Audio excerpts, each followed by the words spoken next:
Halo, assalamualaikum, selamat pagi.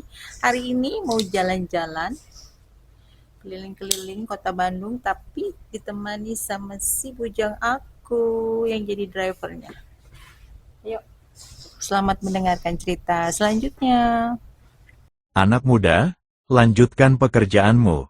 Aku akan memanggilmu jika aku membutuhkanmu, kata Tuan beralis panjang. Baiklah, silakan menikmati hidangan Anda, Tuan-tuan. Pelayan itu segera pergi. Setelah pintu ruang pribadi tertutup, Dewa beralis panjang menyesap anggur, lalu menoleh ke Ye Qiu dan berkata, "Dasar bocah nakal, apakah kau pikir perjalanan mendadak Putri Zhenfeng ke dunia kultivasi untuk membawa peri Bai Hua mungkin ada hubungannya dengan metode nirvana? Lagi pula, peri 100 bunga adalah seekor phoenix." Ye Qiu berkata, "Kemungkinan itu tidak bisa dikesampingkan." Dewa beralis panjang itu sedikit mengerutkan kening. Nadanya sedikit khawatir. Bukankah klan Phoenix sejati akan mencelakai peri 100 bunga? Metode nirvana terlalu rumit. Bagaimana jika mereka ingin menggunakan peri 100 bunga untuk sesuatu? Seharusnya tidak seburuk itu. Ye Qiu menggelengkan kepalanya dan berkata dengan tenang, "Apakah kau tidak mendengar apa yang dikatakan pelayan itu? Yuer sangat dihormati di klan Phoenix sejati, dan dia sudah menjadi putri kecil klan. Lagi pula, Putri Zhenfeng secara pribadi berjanji kepadaku bahwa dia tidak akan membiarkan Yuer mengalami bahaya apapun. Kurasa seseorang dengan statusnya tidak akan bercanda tentang hal seperti ini." Dewa beralis panjang mengangguk sedikit dan berkata, "Itu masuk akal. Klan Phoenix sejati sangat kuat di antara keluarga kerajaan kuno. Mereka seharusnya tidak mempersulit seorang gadis kecil." Dia melirik Ye Qiu, "Setelah kita mendapatkan buah reinkarnasi, mari kita pergi menemui peri 100 bunga dari klan Phoenix sejati." "Aku juga berpikir begitu," kata Ye Qiu. Dia sudah lama tidak bertemu dengannya dan sedikit merindukan peri bunga. Pada saat itu, Mo Tianji menunjuk keluar jendela, menyela percakapan mereka. "Kakak tertua, adik kedua, lihat, pertengkaran ini tidak bisa terus berlanjut." Semua orang menoleh ke arah yang ditunjuknya. Di kehampaan, serangan Putri Roh Bulan semakin ganas. Setiap tebasan pedang membawa niat membunuh yang tajam. Lin dan Yao terus menghindar. Pakaiannya robek berkeping-keping, dan darah menodai separuh tubuhnya, membuatnya tampak sangat berantakan. Tuan alis panjang mengerutkan kening. Ini jelas bukan solusi. Gadis kecil ini adalah masalah dan kita harus menyingkirkannya. Jika tidak dia akan menimbulkan masalah bagi kita. Tiger dengan ragu-ragu menyarankan, "Tuan, mengapa Anda tidak mengembalikan ramuan suci itu kepadanya?" Ye Qiu berkata dingin, "Mengapa aku harus mengembalikan apa yang telah kudapatkan melalui kemampuanku sendiri, hanya karena dia seorang putri dari klan Roh Bulan?" Tiger langsung terdiam. Ye Qiu mengubah topik pembicaraan dan berkata, "Bukan karena aku menginginkan obat suci itu. Tetapi teratai penyehat jiwa 9 yin bermanfaat bagi roh purba, dan mungkin berguna untuk mengobati tuanku." Master Changmei menghela napas, "Memang benar, tapi kita harus menemukan cara untuk menyelesaikan situasi ini." Gadis ini yakin bahwa si gemuk meminum obat ajaibnya, dan dia mungkin tidak akan membiarkannya begitu saja. Mo Tianji berpikir sejenak dan berkata, "Bagaimana kalau aku mengirim pesan telepati kepada kakak burung besar dan menyuruhnya pergi duluan? Dengan kemampuannya, Putri Yuling seharusnya tidak bisa menghentikannya jika dia ingin pergi." Ye Qiu menggelengkan kepalanya dan berkata, "Ini tidak pantas. Jika burung besar itu lolos, itu hanya akan membuat Putri Yuling semakin yakin bahwa obat suci itu ada di tangannya. Pada saat itu, dia akan melakukan apapun untuk memburu burung besar itu, dan kita akan berada dalam posisi yang lebih pasif. Sang dewa beralis panjang mengelus janggutnya dan merenung sejenak, lalu matanya tiba-tiba berbinar. Aku punya ide. Semua orang menatapnya. Master Changmei terkekeh dan berkata, "Mengapa kita tidak meminta si gemuk mengambil 20 ramuan suci biasa dan memberikannya kepada Putri Yuling untuk menyelesaikan krisis ini?" Meskipun obat ilahi berusia 100.000 tahun tidak dapat dibandingkan dengan teratai penyehat jiwa 9 yin, itu tetap merupakan kekayaan yang cukup besar. Gadis itu mungkin nakal, tapi dia tidak akan sekeras kepala sampai melawan sampai akhir, kan? Bagaimana kalau kita coba? Ye Qiyu berpikir sejenak, lalu mengangguk dan berkata, "Pak Tua, kirim pesan telepati ke burung besar itu." Baik, guru beralis panjang segera mengirimkan suaranya kepada Lin dan Yao. Di dalam kehampaan, Lin dan Yao dengan canggung menghindari cahaya pedang Putri Yueling ketika tiba-tiba dia berhenti dan telinganya sedikit berkedut. Seketika itu juga, dia tiba-tiba mundur puluhan meter, mengangkat tangannya dan berteriak keras, "Aku tidak akan bertarung lagi. Aku menyerah." Putri Yuling menghentikan apa yang sedang dilakukannya dan menatapnya dengan dingin. "Apa, kau sudah sadar? Kau bersedia mengembalikan obat suci itu kepadaku?" Lin dan Yao berkata, "Nona, saya benar-benar tidak mengambil teratai penyehat jiwa 9 yin. Namun, saya bersedia memberi Anda 20 ramuan suci berusia 100.000 tahun sebagai permintaan maaf. Bagaimana menurut Anda?" Wajah Putri Yuling menunjukkan ekspresi jijik. 20 ramuan suci yang berusia 10.000 tahun.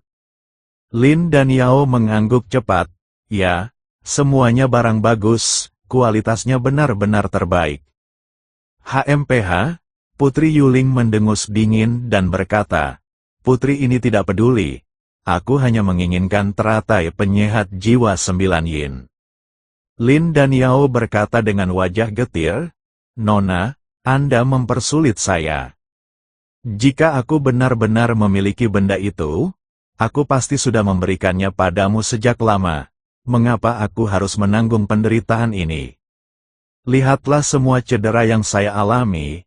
Apakah semua ini benar-benar sepadan?" Putri Yuling meliriknya. Pandangannya sejenak tertuju pada luka-lukanya. Sedikit keraguan terlintas di matanya, tetapi dengan cepat berubah menjadi tekad. "Berhenti bicara omong kosong. Aku tidak peduli apakah kau benar-benar tidak memilikinya atau hanya berpura-pura. Jika bukan karena kau, putri ini pasti sudah mendapatkan teratai penyehat jiwa 9 yin sejak lama. Kamu harus mengganti biaya obat ajaib ini." Lin dan Yao terdiam. Logika macam apa ini? Aku tidak mencurinya. Kenapa aku harus membayarnya? "Karena kau menyentuhku," kata Putri Yuling. "Jika kau tidak menyebarkan rohku, aku pasti sudah mendapatkan teratai penyehat jiwa 9 yin sejak lama." Lin dan Yao berkata dengan suara rendah, "Itu belum tentu benar, ular putih itu cukup kuat, dan ia juga berusaha merebutnya darimu." Putri Yuling berkata, "Aku sudah menghajarnya sampai babak belur. Jika bukan karenamu, obat ilahi itu pasti sudah menjadi milikku sejak lama. Dasar gendut, aku tak mau membuang-buang napasku untukmu. Kembalikan obat mujarab itu sekarang juga." Lin dan Yao menyimpan kepahitan yang tak terungkapkan di hatinya. "Nenek, aku benar-benar tidak punya obat mujarab. Kenapa nenek tidak percaya padaku?" Melihat Lin dan Yao tetap diam, Putri Yuling mengira dia merasa bersalah. Dia mengangkat pedangnya lagi dan berteriak, "Aku akan bertanya sekali lagi. Apakah kau akan mengembalikan obat suci itu atau tidak?" Lin dan Yao merentangkan tangannya. "Aku sungguh tidak melakukannya." "Kalau begitu, jangan salahkan aku kalau bersikap tidak sopan." Putri Yuling melesat dan menyerang lagi. Kali ini, permainan pedangnya bahkan lebih ganas dari sebelumnya. cahaya putih keperakan pada pedang itu memancar, dan aura dinginnya begitu kuat, sehingga suhu dalam radius 100 kaki turun tajam, menyebarkan niat mematikan. Sialan, Lin dan Yao mengumpat pelan, tak punya pilihan selain terus menghindar. Kemampuan pedang gadis ini sungguh luar biasa, setiap serangannya licik dan tanpa ampun, dan sedikit kesalahan langkah bisa mengakibatkan sebagian dagingnya teriris. Tak lama kemudian, Lin dan Yao menderita beberapa luka lagi, semuanya berlumuran darah. Dia merasa sangat frustrasi. Alasan dia tidak melawan adalah karena dia tidak ingin menimbulkan masalah, lagi pula, identitas Putri Yuling memang seperti itu adanya. Namun, Putri Yuling tidak kenal ampun. Jika pertarungan berlanjut, dia tidak hanya akan menderita lebih banyak luka, tetapi juga akan kehilangan muka. Akhirnya, Lin dan Yao tak sanggup menahan diri lagi. Diam-diam dia bertanya kepada Ye Qiu secara telepati, "Bos, bolehkah aku melawan balik?" Begitu Lin dan Yao selesai berbicara, suara Ye Qiu terdengar di telinganya. "Tentu saja kamu bisa melawan balik. Tidak baik bagi pria dewasa sepertimu untuk terus dipukuli oleh seorang wanita." Mata Lin dan Yao berbinar, dan dia hendak mengerahkan potensi penuhnya ketika suara Ye Qiu terdengar lagi. Namun, wanita ini bukanlah orang biasa, jadi kamu harus berhati-hati dalam tindakanmu. Jika tidak, jika kamu benar-benar merusak semuanya dan membuat musuh baru, itu akan menjadi kerugian bagi kita. Sambil menghindari cahaya pedang Putri Yuling, Lin dan Yao bertanya secara telepati, "Bos, bagaimana saya harus menilai situasi ini?" Suara Ye Qiu mengandung sedikit nada geli, "Kau pikirkan sendiri, kau bisa menangani telur puluhan ribu binatang spiritual, jadi mengapa kau tidak bisa menangani seorang wanita?" Lin dan Yao tertawa dan berkata, "Bos, saya mengerti." Begitu selesai berbicara, Lin dan Yao memanfaatkan kesempatan itu, tiba-tiba mundur puluhan meter, lalu melambaikan tangannya dan berteriak, "Hentikan, hentikan, hentikan, aku tidak mau berkelahi lagi." Putri Yuling menyarungkan pedangnya dan berdiri di sana, menatapnya dengan ekspresi tidak ramah. "Si gendut, apa yang kau rencanakan sekarang? Sudahkah kau memikirkannya? Jika sudah, cepat kembalikan obat suci itu kepadaku." Lin dan Yao berkata dengan sungguh-sungguh, "Nona, saya ulangi lagi, saya benar-benar tidak meminum obat suci itu. Bahkan jika Anda membunuh saya tetap tidak dapat menghasilkan teratai penyehat jiwa 9 yin." Mendengar itu, wajah Putri Yuling menjadi dingin, dan dia tiba-tiba mengangkat pedang panjang di tangannya. "Kalau begitu, pergilah dan matilah." Dia melesat ke depan dan menebas dengan pedangnya. Cahaya pedang itu menerobos kehampaan dengan kekuatan yang mengerikan. Lin dan Yao dengan cepat menghindar. Cahaya pedang itu mengenai bahunya, dan energi pedang itu memotong sehelai rambutnya. Ia menenangkan diri. Senyum main-mainnya menghilang, digantikan oleh keseriusan yang tidak biasa. "Nak, aku sudah berkali-kali bersabar dan mengalah, dan sudah berulang kali kukatakan padamu bahwa aku tidak meminum obat ajaib itu." Lin dan Yao menatap Putri Yuling, suaranya terdengar dingin, dan berkata, "Jika Anda terus bersikap agresif, jangan salahkan saya jika saya bersikap tidak sopan." Putri Yuling, setelah mendengar hal ini, tidak hanya tidak marah, tetapi malah tertawa. Wajahnya menunjukkan campuran rasa jijik, penghinaan, dan kegembiraan yang meluap-luap. "Jadi, kau bilang kau ingin berkelahi denganku, sang putri?" Putri Yuling mengangkat dagunya, dengan bangga seperti burung merak, dan berkata, "Bagus sekali, putri ini ingin melihat seberapa mampunya Anda." Setelah mengatakan itu, dia mengarahkan pedang panjangnya ke Lin dan Yao dan berkata, "Dasar gendut, biar kukatakan, Jika kau bisa mengalahkan putri ini hari ini, aku tidak akan mempermasalahkan ramuan suci itu. Mata Lin dan Yao berbinar, apakah ini benar-benar terjadi? Putri Yuling berkata dengan bangga, aku selalu menepati janji. Sangat bagus.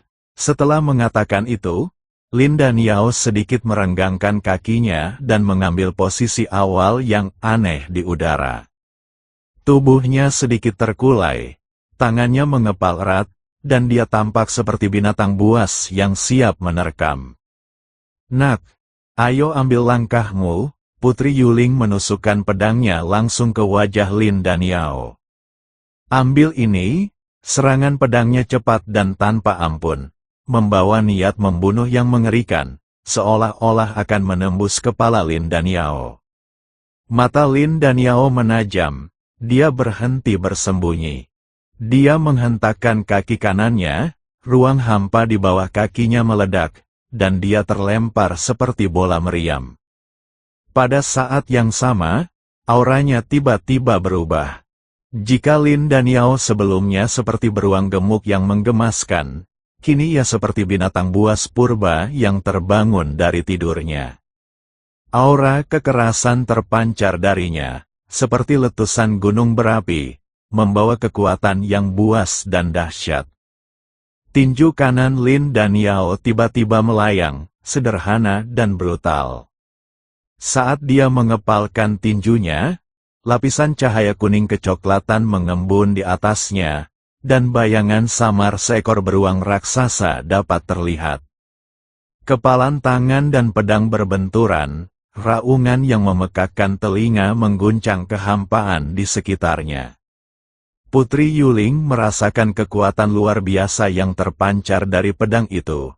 Tangannya mati rasa, dan pedang itu terlepas dari genggamannya. Segera setelah itu, kekuatan itu melonjak ke lengannya dan kemudian mengalir ke seluruh tubuhnya. Putri Yuling berteriak kaget, tubuhnya yang mungil terlempar ke belakang tanpa terkendali.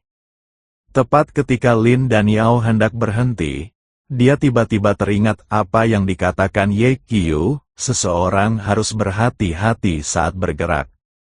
Jika Putri Yuling terjatuh dan benar-benar kehilangan kesadaran, mempermalukan diri di depan begitu banyak orang, mengingat temperamennya, dia pasti tidak akan membiarkannya begitu saja, dan bahkan mungkin mencoba melawan saya sampai mati. Menyadari hal itu, Lin dan Yao dengan cepat menghindar, bergerak dengan kecepatan yang menakjubkan, dan menangkap Putri Yueling dalam pelukannya sebelum dia jatuh. Dia melingkarkan satu lengannya di pinggangnya dan lengan lainnya di lututnya, memeluk tubuhnya yang lembut dan hangat dalam pelukannya. Tubuh Putri Yuling sangat ringan, seringan bulu. Tiba-tiba, aroma lembut tercium oleh hidung Lin dan Yao. Itu bukan aroma kosmetik, melainkan aroma tubuh alami yang sangat harum. Telapak tangan Lin dan Yao bertumpu pada pinggang rampingnya, dan dia bisa merasakan tekstur halusnya bahkan melalui pakaian yang dikenakannya. Pada saat itu, dia benar-benar terkejut, pikirannya kosong, dan hanya satu pikiran yang tersisa, begitu lembut. Putri Yuling juga terkejut. Matanya membelalak saat menatap wajah gemuk yang begitu dekat dengannya, dan untuk sesaat dia lupa untuk melawan. Tatapan mata mereka bertemu, dan waktu seolah membeku pada saat itu. Putri Yuling adalah orang pertama yang bereaksi. Wajahnya yang lembut awalnya memerah, lalu rasa malu di matanya dengan cepat digantikan oleh kemarahan. Dasar bajingan mesum! Beraninya kau melecehkan putri ini, akan kubunuh kau. Sebelum selesai berbicara, dia mengangkat tangan kanannya dan menamparkan wajah Lin dan Yao. Suara tamparan yang keras menggema di udara, dan bekas tangan berwarna merah terang langsung muncul di wajah Lin dan Yao, menyebabkan separuh wajahnya membengkak. Ia melepaskan cengkeramannya karena kesakitan, dan Putri Yuling memanfaatkan kesempatan itu untuk melepaskan diri dari pelukannya, tubuhnya melayang beberapa meter ke belakang. Lin Daniao, sambil menutupi wajahnya yang bengkak, berkata dengan ekspresi tersinggung, "Nak, aku hanya mencoba membantumu berdiri karena aku takut kau akan jatuh. Kenapa kau memukulku?" "Bantu aku berdiri?" Putri Yuling gemetar karena marah. "Apakah itu yang kau sebut membantuku berdiri? Itu namanya. Itu namanya." Dia tidak bisa melanjutkan, dan rona merah di wajahnya menyebar hingga ke telinganya. Lin Daniao mengedipkan mata dengan polos, "Namanya apa?" "Penipu." Putri Yuling menggertakkan giginya dan melontarkan dua kata. Dengan lambaian tangannya, pedang panjang hitam di kejauhan itu terbang kembali ke tangannya dengan suara wos. Dia menggenggam pedang panjangnya erat-erat. Auranya bahkan lebih menakutkan dari sebelumnya. Menatap Lin Daniao dengan api di matanya, tanda kemarahan yang sesungguhnya. "Dasar bajingan gendut, berani-beraninya kau memperlakukanku seperti ini. Kalau aku tidak mencincangmu sampai hancur hari ini, aku akan mengambil nama belakangmu." "Menggunakan nama keluargaku?" kata Lin Daniao, "itu bukan hal yang mustahil. Bagaimana kalau mulai sekarang aku memanggilmu Lin Yuezi?" "Lin Yuezi? Apakah dia mempermasalahkan aku?" Berani-beraninya dia. Mendengar itu, Putri Yuling sangat marah sehingga dia menghunus pedangnya dan menyerbu keluar. "Dasar bau gendut. Aku akan membunuhmu hari ini. Dasar bau gendut, aku akan membunuhmu hari ini." Putri Yuling meraung, mengguncang kehampaan, lalu menerjang maju dengan pedangnya. Cahaya yang mengerikan menyembur keluar dari ujung pedang, tajam dan tak tertandingi, membelah kehampaan tanpa suara kemanapun ia lewat. Rasa malu dan kemarahan karena dipermalukan oleh Lin Daniao, serta penghinaan karena terpental akibat pukulan, kini berubah menjadi niat membunuh yang terkondensasi di ujung pedang. Putri Yuling berharap dia bisa membuat pria gemuk di depannya itu diiris perlahan sampai mati. Melihat ini, Lin Daniao mundur dengan tergesa-gesa, menghindari serangan Putri Yuling sambil mengeluh, "Gadis, bagaimana bisa kau begitu tidak masuk akal? Aku hanya mencoba membantumu berdiri karena aku takut kau akan jatuh. Bukannya berterima kasih, kau malah ingin membunuhku. Apakah kamu punya hati nurani sama sekali?" Tubuh Lin Daniao yang gemuk menghindari bayangan pedang yang lebat dengan kelincahan yang luar biasa. Tamparan Putri Yuling cukup keras. Separuh wajahnya bengkak, dan bekas tangan merah terang terlihat jelas. Ditambah dengan ekspresi kesakitannya, hal itu semakin menambah kelucuan adegan tersebut. Putri Yuling sudah dibutakan oleh amarah dan tidak mau mendengarkan penjelasan apapun. Dia mengayunkan pedangnya lebih cepat lagi. Setiap gerakan diarahkan langsung ke titik vital Lin Daniao, tanpa menunjukkan belas kasihan. "Dasar bau, berani-beraninya kau kurang ajar pada putri ini, matilah." Sosok Putri Yuling melesat, berubah menjadi kabur, dan pedang panjangnya, seperti ular berbisa yang muncul dari lubangnya, tiba-tiba menusuk punggung Lin Daniao. Serangan pedang itu cepat dan mendesak, dan tampak seperti akan menembus tubuh Lin Daniao. Lin Daniao tidak berani lengah sedikit pun dan dengan cepat menoleh ke samping untuk menghindari pedang. Tanpa diduga, Putri Yuling menjentikkan jarinya, mengirimkan aura pedang yang melesat melewati punggung Lin Daniao. Energi pedang itu merobek jubahnya hingga membentuk luka panjang, meninggalkan bekas di punggungnya, dari mana darah berceceran. Lin Daniao mendengus dingin, ekspresi kesalnya lenyap, digantikan oleh ketidaksabaran. Ia menenangkan diri, menatap Putri Yuling yang semakin mendekat, dan berkata dengan suara berat, "Nak, jangan coba-coba. Aku sudah sangat sabar. Apa kau benar-benar berpikir aku mudah diintimidasi?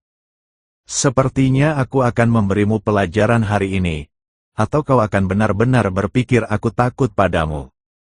Setelah mengatakan itu, Lin dan Yao mengerahkan seluruh kekuatannya, mengepalkan tinju, dan melayangkan pukulan ke arah Putri Yuling.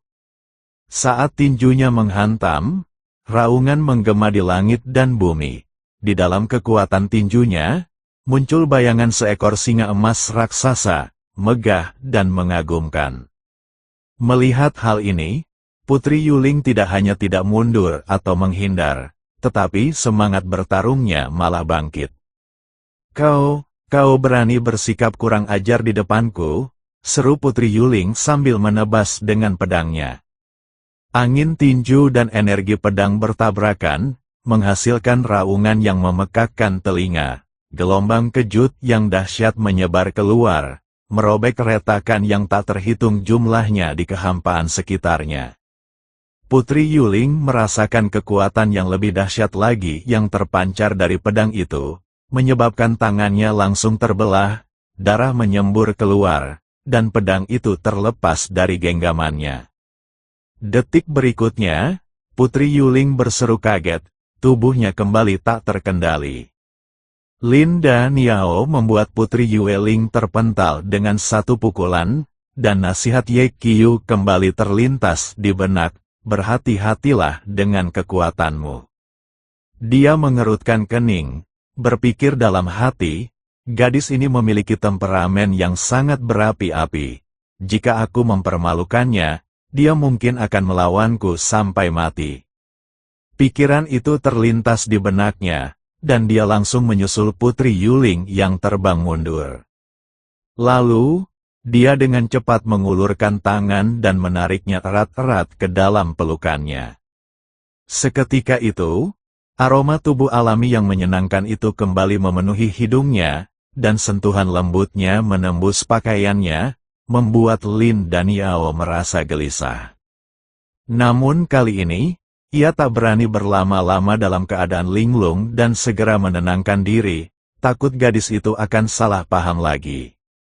Sementara itu, di jendela lantai 2 paviliun Dewa Mabuk, Dewa Alis Panjang, Harimau, dan Motianji menyaksikan sandiwara yang terjadi di kehampaan dengan penuh minat, wajah mereka dipenuhi senyum mengejek. Tiger memegang gelas anggurnya, meneguknya dalam sekali teguk, dan menggoda sambil tertawa. Astaga, Paman Tuan, kau memang luar biasa, sekali saja tidak cukup, kau harus melakukannya untuk kedua kalinya. Apakah kau kecanduan menggendong seseorang seperti Putri Raja? Motianji tertawa dan berkata, lihatlah mata Big Bird, matanya seolah terpaku pada Putri Yuling. Menurutku, dia benar-benar terpikat padanya.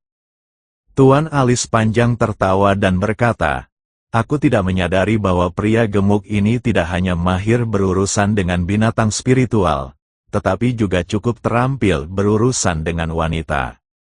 Ini bukan perlawanan, ini jelas-jelas memanfaatkan situasi.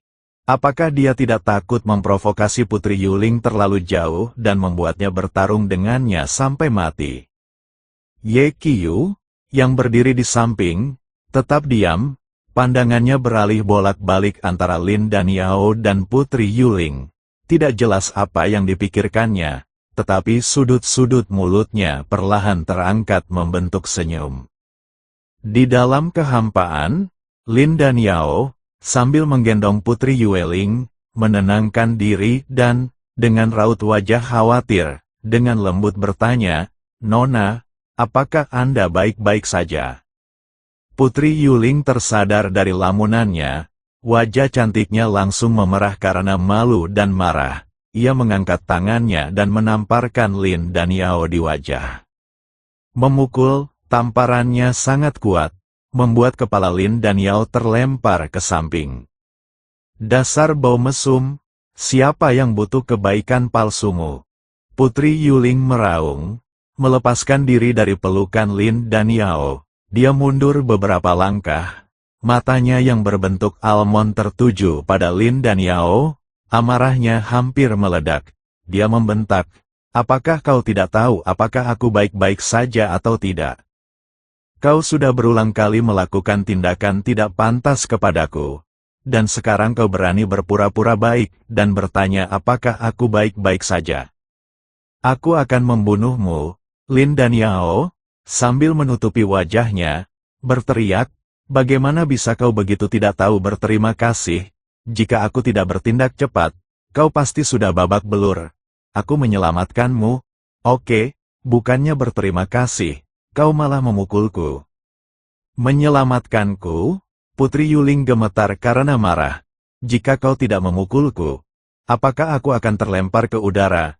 Kau memukulku duluan, lalu kau berpura-pura menyelamatkanku. Apa maksudnya? Apakah kau sedang memamerkan kemunafikanmu? Lin Daniao membalas, aku membela diri, kaulah yang menyerangku duluan dengan pedangmu. Jika aku memukulmu, kau harus menerimanya, Putri Yuling menyatakan dengan menantang, siapa yang memberimu hak untuk mendekatiku duluan? Kapan aku pernah bersikap kurang ajar padamu? Kau memelukku 2 kali, aku sedang membantumu berdiri. Kau sebut itu membantu? Apa kau tidak tahu di mana tanganmu? Lin Daniao terdiam. Tanpa sadar ia melirik telapak tangannya, lalu dengan cepat memalingkan muka, dan berkata dengan menantang, tidak dapat dipahami. Semua yang kukatakan itu benar. Putri Yuling melambaikan tangannya, dan pedang panjang hitam pekat itu kembali ke genggamannya. Sambil menunjuk Lin Daniao, dia berteriak, dasar bau mesum, apa lagi yang ingin kau katakan?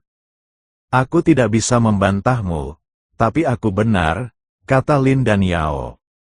Di mana logikanya? Putri Yuling mencibir, dasar bau mesum yang telah melecehkan putri ini.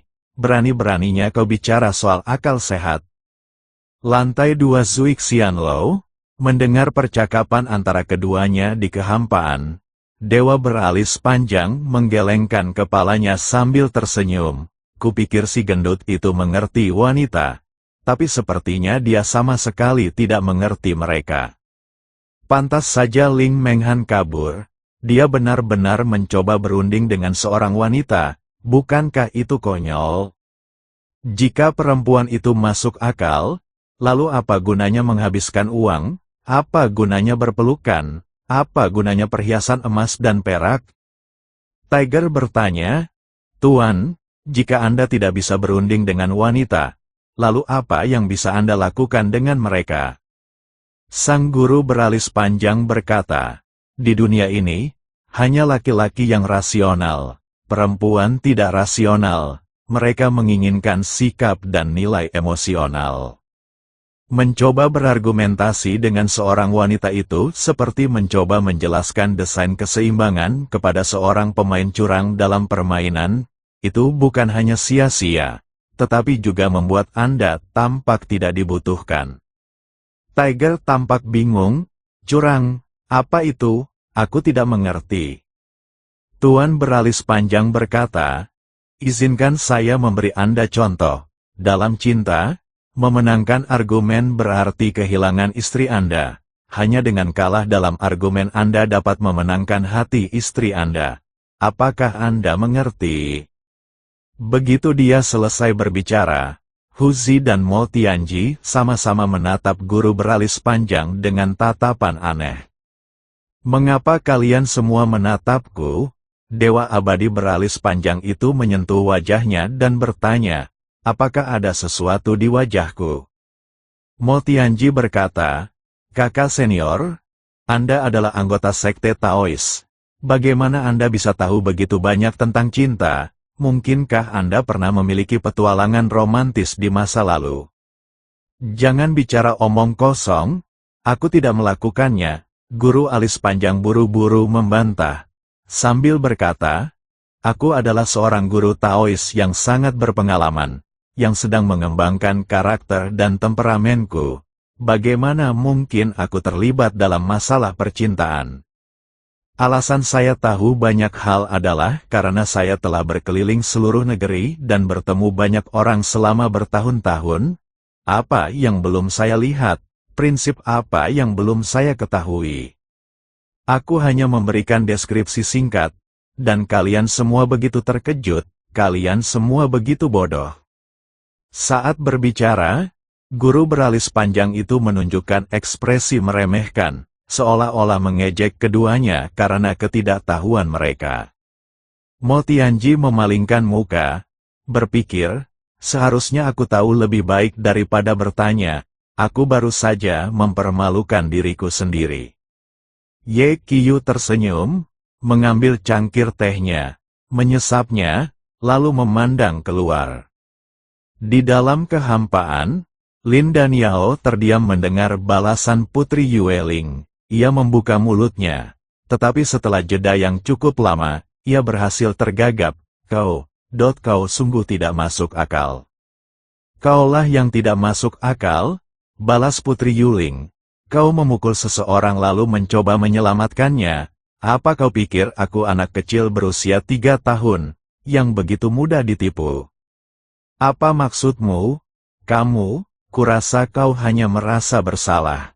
Lin dan Yao menarik napas dalam-dalam, menahan amarahnya, dan berkata dengan suara berat, Nona, saya akan mengatakannya sekali lagi, saya tidak meminum obat ilahi itu. Jika Anda terus bersikap tidak masuk akal, maka jangan salahkan saya karena bersikap tidak sopan. Sama-sama, apa maksudmu bersikap kasar padaku? Putri Yueling mengangkat alisnya, sama sekali tidak menunjukkan rasa takut. Sebaliknya, dia melangkah lebih dekat dan bertanya, apakah kau bermaksud membunuhku? Baiklah, aku ingin melihat apakah kau berani membunuhku. Dia melangkah beberapa langkah lagi ke depan, hampir menyentuh Lin dan Yao, matanya yang berbentuk almond tertuju padanya. Tidak menunjukkan rasa takut, hanya provokasi yang intens. Tatapan itu seolah berkata, silakan coba, aku ingin melihat apa yang bisa kau lakukan padaku. Lin dan Yao bingung melihat penampilan Putri Yueling. Dia menunjuk ke arahnya, bibirnya bergerak, tetapi dia tidak bisa mengucapkan kalimat lengkap untuk waktu yang lama. Kau. Apa maksudmu? Bagaimana denganku? Nada suara Putri Yueling semakin provokatif saat dia berteriak. Bukankah kau ingin membunuhku? Ayo, lakukan, jangan kira aku takut padamu. Bermalas-malasan seperti pengecut hanya membuatmu terlihat buruk. Jika kau seorang pria, maka lawanlah. Di lapangan, para penjaga yang dibawa oleh Putri Yueling semuanya tampak sangat gugup. Mereka menggenggam senjata mereka erat-erat, menatap Lin dan Yao dengan niat membunuh, tanpa berusaha menyembunyikannya. Jika Lin dan Yao benar-benar berani mencelakai Putri Yueling, mereka akan segera maju, meskipun itu mengorbankan nyawa mereka, untuk melindungi keselamatan Putri Yueling. Lagi pula, Putri Yueling berasal dari keluarga bangsawan. Jika sesuatu terjadi padanya di depan mata mereka, bahkan jika mereka berhasil kembali hidup-hidup, mereka tetap akan menghadapi kematian yang pasti. Lin dan Yao menatap Putri Yueling yang menatapnya dengan menantang, lalu menatap para penjaga yang tampak mengancam di tanah. Ia merasa benar-benar kewalahan. Dia tidak ingin menimbulkan masalah. Tetapi Putri Yueling terus menguji kesabarannya dan memancing emosinya. Pertama, dia mengira dia telah mendapatkan obat ilahi. Lalu dia memukulinya tanpa penjelasan apapun. Dan sekarang dia bersikap sangat agresif, membuatnya berada dalam dilema. Lin dan Yao menahan amarahnya dan menatap wajah mungil Putri Yueling yang lembut namun keras kepala. Berbagai pikiran melintas di benaknya. Dia ingin bertindak, tetapi dia takut mendapat masalah besar, karena menyinggung anggota keluarga kerajaan akan memiliki konsekuensi yang tak berujung. Dia ingin mundur, tetapi Putri Yueling sama sekali tidak memberinya kesempatan untuk mundur. Setelah kebuntuan singkat, Lin dan Yao, melihat sikap Putri Yueling yang percaya diri dan arogan, tidak dapat lagi menahan amarahnya. Kemarahan yang tak terdefinisi membuncah dalam dirinya, dan dia memperingatkan, saya sarankan Anda untuk tidak memprovokasi saya. Yang mengejutkan semua orang, Putri Yuling menjawab dengan tajam, "Aku akan memaksamu, apa yang bisa kau lakukan?" Lin dan Yao tiba-tiba mengangkat tangannya dan menamparnya. Namun, alih-alih menamparkan wajah Putri Yuling, dia menamparkan pantatnya. Pada saat itu, seluruh dunia seolah terdiam. Putri Yuling membeku di tempatnya, auranya langsung mengeras. Provokasi dan kemarahan di wajahnya lenyap tanpa jejak, digantikan oleh ketidakpercayaan. Matanya yang berbentuk almond melebar, dan mulutnya sedikit terbuka, seolah-olah dia tidak percaya bahwa pria gemuk ini berani memperlakukannya seperti ini. Para penjaga di lapangan juga terkejut. Mereka menatap Lin dan Yao dengan tak percaya. Wajah mereka dipenuhi keterkejutan, dan bahkan lupa untuk bergegas maju melindunginya. Mereka tidak pernah menyangka bahwa pria gemuk ini benar-benar berani menyerang Putri Yuling, bahkan memukulnya di tempat seperti itu. Lantai 2 Zui Xianlou, senyum di wajah Chang Mei Zhenren, Hu Zi, dan Mo Tianji langsung membeku, dan tangan mereka berhenti bergerak serempak. Mata mereka dipenuhi dengan keterkejutan. Beberapa saat kemudian, Hu Zi menelan ludah dan bergumam, "Paman Guru, dia sudah gila, dia tidak hanya memukul Putri Yueling, tetapi dia juga menyerangnya di siang bolong." Ekspresi Mo Tianji berubah serius. Dia berkata, "Putri Yuling memiliki status yang luar biasa. Dia pasti tidak akan membiarkan penghinaan ini tanpa hukuman. Kita harus siap menghadapi situasi tak terduga apapun."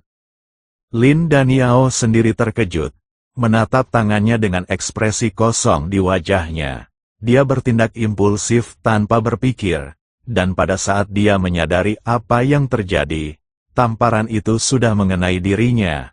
Melihat Putri Yuling yang terpaku di tempatnya, ia merasakan firasat buruk dan segera mengirim pesan telepati kepada Ye Qiu, "Bos, kurasa aku sudah keterlaluan. Apa yang harus kulakukan?" Tak lama kemudian, suara Ye Qiu terdengar di telingaku.